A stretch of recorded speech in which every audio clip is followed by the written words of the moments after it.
Students, we are going to learn a very important subject in English, which is known as part of speech. Without this sentence is incomplete. This is known as verb. Verb is used as an action word.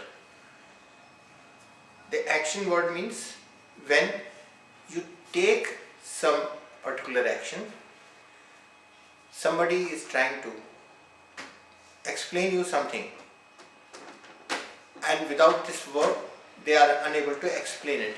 वो आपको समझा नहीं सकते. बिना action के कोई भी जना आपसे काम नहीं करवा सकता. जब तक वो आपको समझाए ना, तब तक आपको पता भी नहीं चलेगा कि वो चाहता क्या है.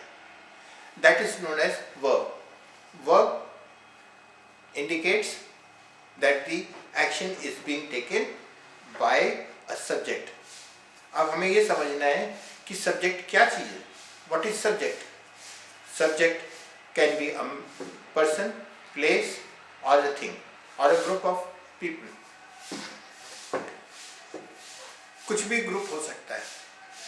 एक जना कोई एक्शन ले रहा हो, या कुछ ग्रुप में एक्शन लिया जा रहा है. जैसे फुटबॉल टीम में पूरी टीम एक्शन लेती है गोल करने के लिए अपोजिट टीम के अगेंस्ट. उसी तरीके से एक इंडिविजुअल वो एक्शन लेता है. अब फॉर एग्जाम्पल जैसे कि he is eating food.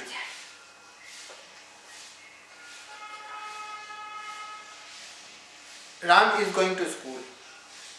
तो क्या हुआ? अब इस एग्जाम्पल में देखिए, Ram is going to school मतलब राम सब्जेक्ट है और क्या कर रहा है? स्कूल के साथ कैसे रिलेशन बना रहा है? जाने का, कि वो स्कूल जाएगा. वो स्कूल जाएगा. इसका मतलब क्या हुआ कि सब्जेक्ट और ऑब्जेक्ट दो चीजें होती हैं, उन दोनों का बीच का रिलेशन वर्ब बनाता है. The verb always try to make a relationship between the subject and the object. इसी को हिंदी में अगर हम देखें तो इसको क्रिया भी बोलते हैं. This verb also indicates the time. या तो वो पास्ट में होगा, या प्रेजेंट में होगा, या फ्यूचर में होगा. इसी को टाइम भी बोला जाता है. इसी से टाइम भी इंडिकेट करता है. अगर हम कहते हैं राम गोज टू स्कूल, तो इसका मतलब ये है कि राम स्कूल जाता है. गोज क्या हो गया? आपका वर्ब. इस वर्ब को हम दो हिस्सों में डिवाइड कर सकते हैं. एक है ट्रांजिटिव और एक है इनट्रांजिटिव. अब ट्रांजिटिव क्या होता है और इनट्रांजिटिव क्या होता है? दो तरीके की चीजें होती हैं. एक जिसमें आपको यह समझ में आता है कि एक जगह सब्जेक्ट है, एक जगह ऑब्जेक्ट है. जहां पे सब्जेक्ट है वहां पे ऑब्जेक्ट भी है और उन दोनों के रिलेशन है. कई बारी कई सेंटेंसेस में ऑब्जेक्ट नहीं होता और उसकी जगह सिर्फ सब्जेक्ट होता है, या कई जगहों पे सब्जेक्ट नहीं होता, ऑब्जेक्ट होता है. This is done. The work has been completed. अब इसका मतलब क्या हुआ? The work has been completed. Completed means a work खत्म हो गया, काम खत्म हो गया.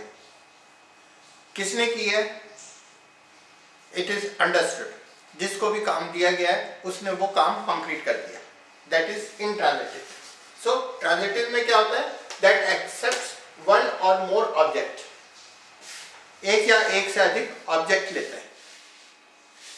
अब जैसे पहले वाले एग्जाम्पल में देख लीजिए, Ram is going to school. Object क्या है? एक स्कूल. अब मैं अगर यहां पे लिखूं राम की जगह children goes to school daily, तो स्कूल डेली क्या हो गया, मोर ऑब्जेक्ट। तो सब्जेक्ट क्या हुआ, चिल्ड्रन। दैट मीन्स एक ग्रुप, एक कम्युनिटी, उसके बारे में बताया। क्या करते हैं रोज, डेली क्या करते हैं, स्कूल जाते हैं। वही चीज अगर मैं ये लिखूं, इतना सा लिखूं, the work has been completed,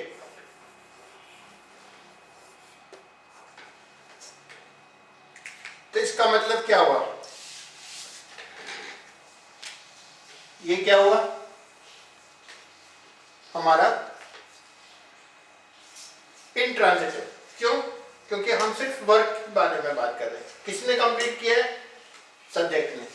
subject कौन हो सकता है, ग्रुप ऑफ पीपल भी हो सकते हैं, ग्रुप ऑफ चिल्ड्रन भी हो सकते हैं, कोई भी जना हो सकता है। दैट इज अंडरस्टूड कि जिसको काम दिया है वो काम उसने वो काम कंप्लीट कर दिया।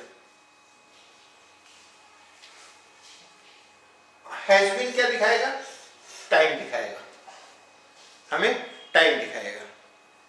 तो आज के लिए सिर्फ इतना, हमें ये समझना है कि वर्ब्स क्या है और उसके कितने पार्ट्स हो सकते हैं, ट्रांजिटिव, इंट्रांजिटिव। और दूसरी चीज हमें जो समझना है वो ये चीज समझनी है कि it is divided into two parts. One is action और द रिलेशनशिप,